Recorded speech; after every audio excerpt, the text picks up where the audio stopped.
Hi friends, this is Arun Chakravarthy. Welcome to our channel tips to grow. நம்ம போன பதிவில் வந்து கோல் செட்டிங்கோட அவசியம், ஏன் வந்து ஒரு கோல் வந்து ஸ்மார்ட் கோலாக இருக்கணுன்றத பற்றியெல்லாம் பார்த்தோம். பட் நம்ம கோல் செட்டிங் அப்போ இன்னொரு முக்கியமான விஷயம் தெரிஞ்சுக்க வேண்டியது என்னென்னா, there are two types of goals, long term goal as well as short term goals. So long term கோல்ன்றது வந்து நம்மளோட வாழ்க்கையினுடைய நோக்கம். நம்ம வாழ்க்கையில் என்ன அச்சீவ் பண்ணணும்னு நினைக்கிறோமோ, இல்லைனா இப்போத்துலேருந்து ஒரு 10 வருஷத்தில் நம்ம எந்த மாதிரியான கோலை வந்து அச்சீவ் பண்ணணும்னு நினைக்கிறோமோ, ஸோ அது வந்து நம்மளோட long term goal. Short term கோல்கள்ன்றது என்னென்னா 1 இயர்ல இல்லன்னா ஒரு 3 இயர்ஸ் டைம்ல இந்த மாதிரிலாம் வந்து நம்ம வந்து அத பிரிச்சு நம்மளோட லாங் டெர்ம் கோல அச்சீவ் பண்றதுக்கான ஒரு பாதையா செட் பண்றது தான் வந்து ஷார்ட் டெர்ம் கோல். இது 2த்துக்கும் டிஃபரன்ஸ் என்னன்னா, லாங் டெர்ம் கோல்ன்றது நம்மளோட டெஸ்டினேஷன். மேபி நான் வந்து ஒரு லாஸ்ட் வீடியோல டிஸ்கஸ் பண்ண மாரி வந்து ஒரு வைஸ் பிரசிடென்ட் ஆகணும் அப்படின்னு ஒரு கோலா இருந்துச்சுன்னா, இப்பத்துலேருந்து ஒரு 10 வருஷத்துல என்னோட கோல் வந்து அந்த மாரி வைஸ் பிரசிடென்ட் ஆகணும்னு இருந்துச்சுன்னா, மேபி இந்த நெக்ஸ்ட் 2 இயர்ஸ்க்குள்ள வந்து நான் நெக்ஸ்ட் லெவல் போணும். ஸோ நான் இப்போ ஒரு மேனேஜரா இருந்தேன்னா சீனியர் மேனேஜர் ஆகணும். அடுத்த ஒரு 2 வருஷத்துக்குள்ள வந்து ஒரு டைரக்டர் ஆகணும்னு சொல்லிட்டு, நம்மளோட ஷார்ட் டெர்ம் கோலை வந்து நம்ம டிஃபைன் பண்ணணும். By 2025 I will become a senior manager. By 2027 I will become a director or AVP அப்படின்னு பண்ணும்போது வந்து, மேபி பை 2030 ஆர் 2032ல வந்து I have to become as a விபின்றது நம்ம வந்து ஒரு கோலாக வைக்கலாம். இதனால் என்ன பெனிஃபிட் அப்படின்னு கேட்டிங்கன்னா, நம்ம லாங் டேர்ம் கோலை மட்டும் ஃபோக்கஸ் பண்ணிட்டு இருக்கும்போது, நமக்கும் நம்மளோட லாங் டேர்ம் கோலுக்கும் there may be a lot of difference. நம்ம வந்து இப்போ வந்து ஒரு ஜூனியர் கேடரில் இருக்கும்போது நம்ம வந்து ஒரு வைஸ் பிரசிடென்ட்டாகவும் இல்லை வந்து ஒரு சீனியர் வைஸ் பிரசிடென்ட்டாகவும் ஒரு எய்ம் வச்சோம்னா, நமக்கு இன் பிட்வீன் வந்து ஒரு 4-5 லெவல் இருக்குதுன்னு வச்சுங்களேன். நம்ம ஃபோக்கஸ் எல்லாம் விபிலே இருந்துச்சுன்னா, நம்ம அடுத்த நம்மளோட வளர்ச்சியை வந்து நம்மளால் ட்ராக் பண்ண முடியாமல் போயிடும். இப்போ நீங்கள் வந்து என்ன பண்ணணும்னா, விபின்றது உங்களோட லாங் டேர்ம் கோலாக இருந்துச்சுன்னா, அதை ஷார்ட் டேர்மில் வந்து இன்னும் 2 வருஷத்தில் by 2025 I will be in a senior manager position அப்படின்னு ஒரு கோலை வச்சுக்கிட்டு வச்சிங்களேன். இப்போதைக்கு உங்களோட ஃபுல் ஃபோக்கஸும் உங்களோட ஃபுல் எனர்ஜியும் எதில் இருக்கும்னா, அடுத்த லெவலுக்கு உண்டான ஒரு ஓப்பனிங் எங்கே இருக்குன்னு பார்க்குறதுலையும், இல்லைனா வேறு கம்பெனிஸில் உங்களோட ஃப்ரெண்ட்ஸ் கிட்ட ஏதாவது ரெஃபரன்ஸ் கேட்கறதுலையும் இருக்கும்.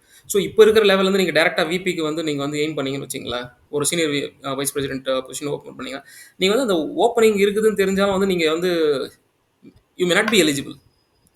கிடைக்காதுன்னு சொல்லலை, but you may not be eligible. அவங்க வந்து அந்த ஹெச்ஆர்லேயே பார்க்கும்போது வந்து ப்ரொஃபைல் வந்து இத்தனை வருஷம் எக்ஸ்பீரியன்ஸ்னு வச்சிருப்பாங்க. இந்த லெவலில் இருக்கணும்னு வச்சிருப்பாங்க. அதனால் வந்து உங்களுக்கு கிடைக்காம போகிறதுக்கு சான்ஸ் இருக்குது. அந்த எஸ்விபி பொசிஷனே நீங்கள் ஓப்பன் பார்த்துட்டு இருந்தீங்கன்னா, உங்களுக்கு வந்து இப்போ கிட்ட இருக்கிற ஒரு சீனியர் மேனேஜர் பொசிஷனோ ஒரு டேரக்டர் பொசிஷனோ வந்து உங்கள் கண்ணிலே படாது. ஏன்னா உங்களோட தேடல் எல்லாமே வந்து விபி எஸ்விபின்னு இருக்கும் போது அந்த ஓப்பனிங் நீங்கள் அப்ளை பண்ணுவீங்க, பட் ரிஜெக்ட் ஆகிடுவீங்கன்னு போது உங்களோட அந்த அடுத்த லெவலுக்கே மூவ் பண்ண முடியாத போது உங்களோட லாங் டேர்ம் கோலும் உங்களால் அச்சீவ் பண்ண முடியாமல் போயிடும். You should have a clear destination as well as you should have some milestones. மைல்ஸ்டோன்ஸ்ன்றது இந்த ஷார்ட் டேர்ம் கோல்ஸ், டெஸ்டினேஷன்றது வந்து உங்களோட லாங் டேர்ம் கோல். இந்த மாதிரி வந்து நீங்கள் பிரேக் பண்ணி அந்த லாங் டேர்ம் கோலை ஸ்டெப் பை ஸ்டெப்பாக இந்த ஷார்ட் டேர்ம் கோல்ஸை அச்சீவ் பண்ணிட்டு போயிட்டு அந்த லாங் டேர்ம் கோல் அச்சீவ் பண்ணுறது தான் வந்து உங்களோட ஒரு கரெக்டான அப்ரோச்சாக இருக்கும். அப்படி இல்லைன்னா உங்களோட லாங் டேர்ம் கோலை அச்சீவ் பண்ணுறதுக்கான பாத்தை நீங்கள் டிவியேட் பண்ணுறதுக்கு நிறைய சான்ஸ் இருக்கும். நீங்கள் ட்ராக்கில் இருக்கணும், உங்களோட லாங் டேர்ம் கோலை நீங்கள் வந்து அச்சீவ் பண்ணுறதுக்கு உண்டான கரெக்டான பாதையெல்லாம் போகிறீங்களான்னு தெரிஞ்சுக்கணுன்னா definitely you should have some short term goals. இந்த மாதிரி ஒரு 4-5 ஷார்ட் டேர்ம் கோலை வச்சு and then you should have your long term goal. அப்போ தான் வந்து உங்களோட கரெக்டாக ஒவ்வொரு மைல்ஸ்டோன் அச்சீவ் பண்ணும்போதே உங்களுக்கு தெரிஞ்சிடும் நீங்கள் வந்து கரெக்டான பாத்தில் தான் போகிறீங்களா, கரெக்டான டைம் லைனில் தான் இருக்கீங்களான்னு தெரிஞ்சிடும். மேபி நெக்ஸ்ட் இயரில் இருந்து நீங்கள் 2025 ஒரு கோல் வச்சிருக்கும்போது 2025 எண்டு ஆகிட்டு கூட உங்களால் வந்து அச்சீவ் பண்ண முடியல, பை 2026 கூட நீங்கள் வந்து ஸ்டில் இந்த சேம் பொசிஷன் தான், உங்களுக்கே தெரியும் லாங் டேர்ம் கோல் அச்சீவ் பண்ணுறதுக்கு உங்களுக்கு டிலே ஆகும். நீங்கள் வந்து இன்னும் கொஞ்சம் எக்ஸ்பீரியட் பண்ணணும் உங்களோட ஆக்டிவிட்டியை ப்ராசஸ்ன்றது உங்களுக்கே தெரியும், ஸ்பீடப் பண்ணணும்னு சொல்லிட்டு. இல்லை மேபி 2025க்கு உங்களோட கோல் ஷார்ட் டேர்ம் கோல் இருந்ததை நீங்கள் வந்து பை எண்ட் ஆஃப் 2024 அச்சீவ் பண்ணிட்டீங்கன்னா நீங்கள் வந்து நல்லா ஆக்சிலேட் பண்ணிட்டு இருக்கீங்கன்னு அர்த்தம். நீங்கள் கொஞ்சம் நல்லா ஸ்பீடாக வந்து உங்களோட கோலை வந்து நெருங்கி போயிட்டு இருக்கீங்கன்னு அர்த்தம். அதனால் வந்து always you should have a long term goal. At the same time you should have few number of short term goals as well to meet that, to attain that long term goal. அதுவும் ஒரு கரெக்டான process. அதே சமயத்தில் நமக்கு வந்து இந்த விஷனுக்கும் கோலுக்கும் உண்டான டிஃப்ரென்ஸும் நம்ம தெரிஞ்சிருக்கணும். விஷன்ன்றது வந்து என்னென்னா, vision will not have a deadline. நம்ம வந்து எப்படி இந்த லாங் டேர்ம் கோல் பேசுகிறோம் இல்லைங்களா, 10th பை 10 இயர்ஸ் 15 இயர்ஸ் அப்படின்னு சொல்கிறோம். ஷார்ட் டேர்ம் கோல்ன்றது வந்து இன்னும் அடுத்த 1 வருஷத்தில் இல்லை வந்து 3 வருஷத்தில் அப்படின்ற மாதிரி சொல்கிறோம் இல்லையா. அந்த மாதிரி வந்து ஒரு டெஃபினட் டைம் பீரியட் இல்லாமல் என்னோட வாழ்க்கையில், என்னோட லைஃப் ஸ்பேனில், என்னோட லைஃப் டைமில் அப்படின்ற மாதிரி பேசுகிறது தான் வந்து விஷன். விஷன் வந்து எப்படி இருக்கும்னா, நான் வந்து ஒரு பெரிய பணக்காரன் ஆகணும், நான் வந்து நிறைய பேருக்கு வந்து ஏழைகளுக்கெல்லாம் தர்மம் பண்ணணும், அந்த மாதிரி நான் வந்து ஒரு பெரிய கொடையாளி ஆகணும் அப்படின்றது, அதெல்லாம் வந்து ஒரு விஷன். ஸோ அதுக்கு வந்து நீ வந்து எவ்வளோ பணம் சம்பாரிக்கணும், எவ்வளோ பணம் சேர்க்கணும், நீங்க எவ்வளோ பேருக்கு குடுக்கணும் அப்படின்ற மாரி எந்த ஒரு வரைமுறையும் இல்லாம இருக்கும். ஸோ அதுக்குன்னு ஒரு டைம்லைன் இருக்காது. அது ரொம்ப ஸ்பெசிஃபிக்காலாம் இருக்காது. ஸோ நம்ம ஸ்மார்ட்ன்னு பேசுறது எல்லாமே கோல் ரிலேட்டட். இந்த மெட்ரிக்ஸ்ன்றது எதுவுமே இல்லாம இருக்கிறது தான் வந்து விஷன். ஸோ விஷன் வந்து நான் ஒரு பெரிய வீடு கட்டுவேன் அப்படின்றது ஒரு விஷன்னு வச்சுங்களேன். ஸோ அந்த பெரிய வீடுன்றது எவ்வளோ ஸ்கொயர் ஃபீட்ல இருக்கணும்?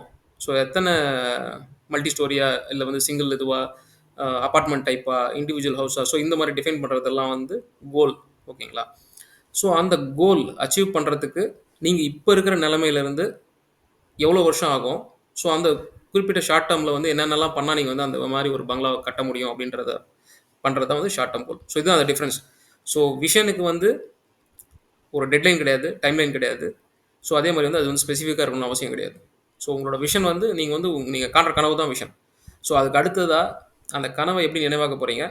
ஸோ அந்த நினைவாக்குறதுக்கு ஒரு வரைமுறைப்படுத்துவது. ஸோ அந்த ஸ்மார்ட்டா ஸ்பெசிஃபிக்கா வந்து என்ன பண்ணணும்? அப்படின்ற மெஷரபிள் ஒரு மெட்ரிக்னால என்னன்னா வந்து உங்க வந்து நீங்க அத வந்து அசஸ் பண்ணவும், கம்பேர் பண்ணவும் முடியும். ஸோ உங்களோட பெர்ஃபார்மன்ஸ ட்ராக் பண்றதுக்கான தான் அந்த மெட்ரிக்ஸ். ஸோ அந்த இருக்கிறது வந்து அது கோலு. ஸோ அந்த லைஃப் அந்த டைம் லைன் எல்லாம் இல்லாம நீங்க வந்து உங்களோட ட்ரீம நினைக்கிறது தான் வந்து விஷன். ஸோ இதுதான் அதனுடைய டிஃபரன்ஸு. ஸோ இதே மாரி ஒரு வேல்யூவான அடுத்த ஒரு பதிவுல சந்திப்போம். Until then it's by from Arun சக்கரவர்த்தி. பை.